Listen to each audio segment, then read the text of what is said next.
Hey guys, well, you probably heard the news yesterday. Jameis Winston, the former starting quarterback of the Tampa Bay Buccaneers, the former number one overall pick of 2015, and the guy who last year had a 30-30 season, meaning 30 interceptions compared and right next to his 30 plus touchdowns. And he also threw 5,000 yards. That you don't get that by accident. You could say in many ways he had the best worst season in NFL history by a quarterback. An absolute enigma. And that's what Jameis Winston, you could say, his career has been. So, after 5 years with the team, the Tampa Bay Buccaneers decided to sign six-time Super Bowl winner Tom Brady to a 2-year deal worth $60 million to be their starting quarterback. And because of that, Jameis Winston was not re-signed. And although it took a month with the coronavirus, couldn't really get much testing. He also got surgery done in his eyes. I heard that he was also injured as well. So despite getting other offers from other teams for even longer terms, he decided after the draft that he would sign a 1-year deal with the New Orleans Saints, a division rival of the Bucs, of course, to be Drew Brees' backup. Now, although one could say that, well, he's not in a starting job, I guess that's not really good for him, I guess that's the end. Actually, no. If you recall, Teddy Bridgewater was in the same exact situation. And he learned under Drew Brees, and when Brees was out for a few games, Bridgewater came in and did really well. So much so that he got a 3-year deal worth $66 million with the Carolina Panthers, another division rival of the Saints. And Cam Newton soon walked. In fact, he was released. And now Jameis comes in this situation, a guy with a lot of talent, a lot of upside, has shown a lot of positive flashes. He has thrown a lot of yards throughout his career and a lot of touchdowns and also a lot of interceptions. With Drew, you may say that how much could this really help? Actually, I think it's the best move he could possibly make because Drew Brees is the kind of guy that is willing to help mentor quarterbacks and mentor other players on his team and make them better. And Sean Payton's the kind of person who can adapt Jameis and fine-tune his strengths and reduce his weaknesses and make him less haphazard with the ball.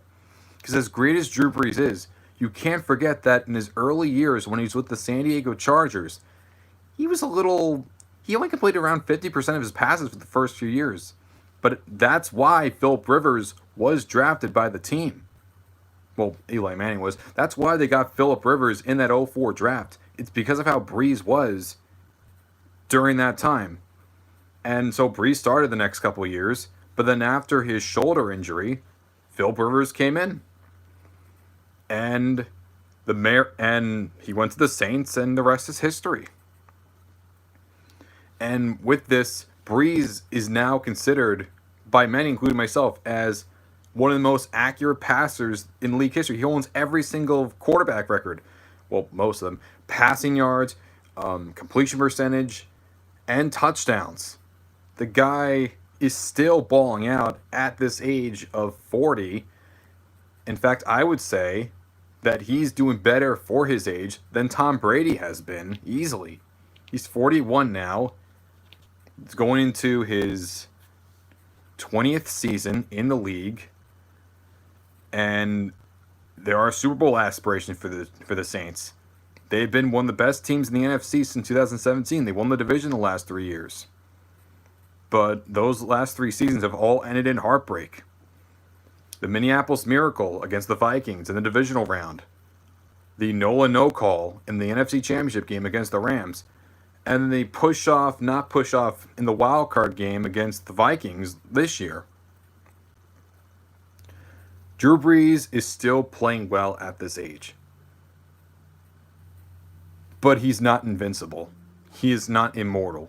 And there will be a time when Drew Brees hangs it up and calls it an end and calls it a career after defying the odds after that shoulder injury that he suffered in the 2005 season. And now you have Jameis Winston coming in. Taysom Hill might not, they may say Taysom Hill is going to be the guy. But, Jameis has thrown more passes he has thrown more passes to New Orleans Saints players than Taysom Hill. You do realize that, right? He's more equipped to handle, okay, this is more of a joke. He has thrown more interceptions to New Orleans Saints players than Taysom Hill has. Passes the Saints players. Taysom Hill has been a gadget guy. That's what he's been. Jameis Winston, time and time again, for that 5-year stretch in Tampa, he has shown that even in his weak points, he is still a starting caliber NFL quarterback.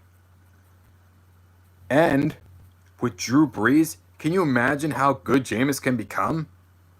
I think this is a fantastic move on Jameis Winston. I am so happy for him, and I hope for his safety, and even despite the Bucs, I also feel that he did this to get back at the Buccaneers for signing Tom Brady by going to a division rival, the best team in that division, not the Falcons, not the Panthers, and especially not the Bucs. Maybe now with Brady, but who knows? It's the Saints. They've dominated that division the last 3 years. They've won the division the last 3 years.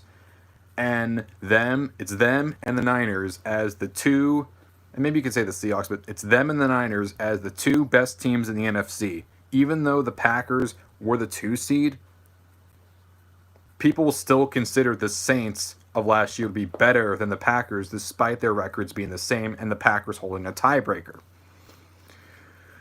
Though, then again, the Packers were the one that made it to the NFC Championship game and not the Saints. In fact, the Saints were the ones that got ousted in the first round by the Packers division rival. But still, nonetheless. So, Drew Brees got injured for his hand. Teddy came in, he played well, got a big contract. So, what if Drew Brees gets hurt again? Are you going to really rely on Taysom Hill? Or would you go with a guy who is an experienced starter, who has thrown for 30 touchdowns, who has thrown for... I mean, you got to understand, I know that people want to scoff at yardage, but throwing for 5,000 yards is no easy task, especially when you don't have a good offensive line. I would say the bad offensive line is a big reason why he also had a lot of his bad interceptions. But then now you're going to the New Orleans Saints, who have a literal brick wall for the offensive line. You have Terron Armstead, an all-pro left tackle. You have Ryan Ramczyk, an all-pro right tackle.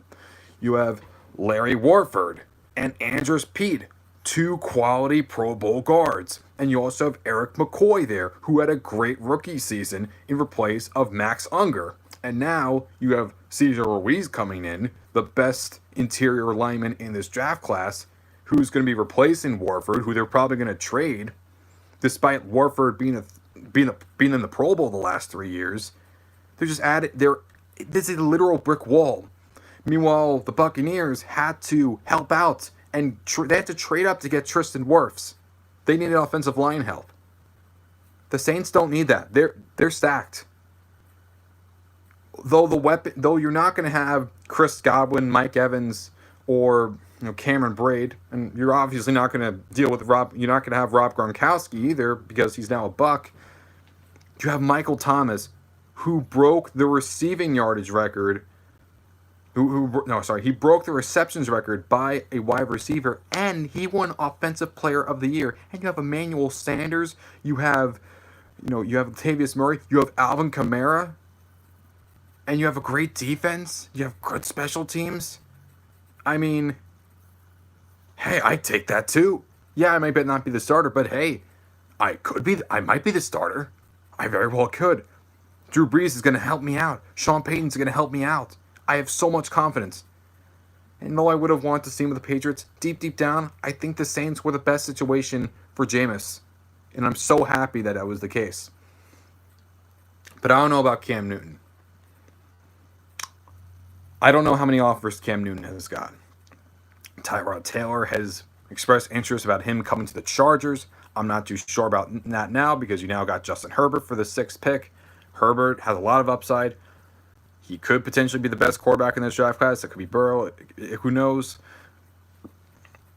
I thought potentially you could have Cam come in, be your starter, Tyrod be your backup, and Herbert being your third man just for now. But I'm not too sure about that. I thought of the Patriots. That would work very well because all you have is Jarrett Stidham and Brian Hoyer. I mean, yeah, their defense is still good, but, Devlin just retired. I don't know. So I really don't know where Cam's going to go. I hate to see him in a backup role because I think if you're bringing in Cam Newton, despite his injury history, you're going to have him as the starter. Maybe you could go the Steelers at the backup. I don't know. The Seahawks? I don't know. Like, would Cam Newton want to be relegated to the backup duties? I don't think so. I don't speak for him, but I don't think so. Patriots would be a nice position for him, but they have no interest in signing him. Chargers work very, very well, but how long is he going to be the starter before Tyrod or even Herbert make it? The Dolphins could work, but you also have Ryan Fitzpatrick there, and you have Tua Tagovailoa, who took number 5 overall. And you could say the Bengals before Burrow, but you still have Andy Dalton. And I was thinking that Dalton could get traded, but he hasn't been traded yet either. And you could say it could be a black issue, but hell, Teddy in the dawn of free agency got that big contract from your old team, Cam. Jameis. Yeah, there was just an issue there before. But as I was saying, Cam Newton, is Cam gonna want to be a backup somewhere from a former MVP that took his team to the Super Bowl? I don't know. Could Cam wait his offers? I mean, the guy has had multiple injuries. And with the virus, with the coronavirus pandemic and people not really able to go to their doctors, is he going to wait until this subsides before he can finally get a physical? I don't know. I really don't know. Cam Newton is the ultimate enigma right now. I have no idea what's going to happen. I hope he gets signed because the worst thing I could see happening to him is what happened with Randall Cunningham.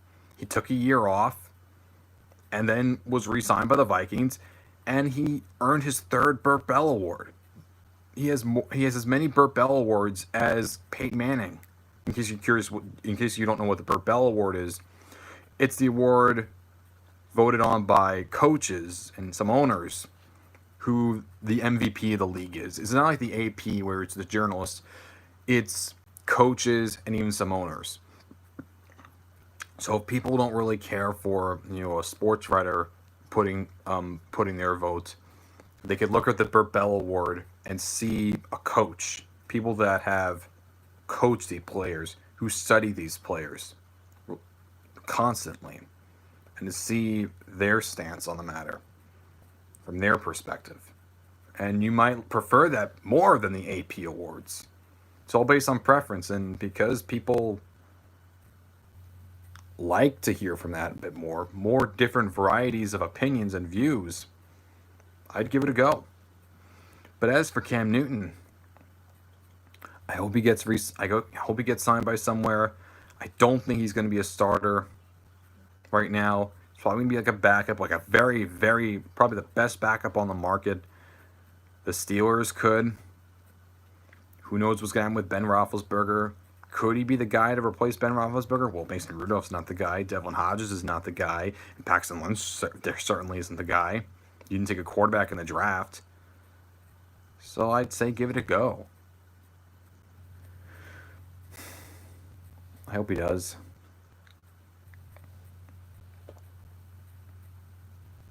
But I can't make this decision.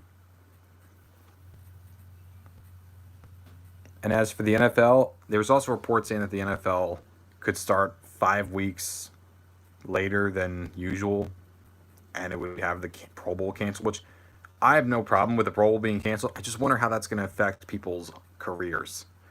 Because then you're going to emphasize a lot more on the All-Pro for that season. And how much do people value the All-Pro as much right now? Especially considering that as much as people would like to boast it, at the same time, those same people aren't going to like it as much because it's not someone that they prefer or it's biased, a lot of things. Oh, hey, Zenny, how you doing? I'm just talking about, Jameis Winston and how much of a great move I think it is for the Saints and how I think he's going to be the starter after Drew Brees retires. And I'm just wondering what's going to happen with Cam Newton.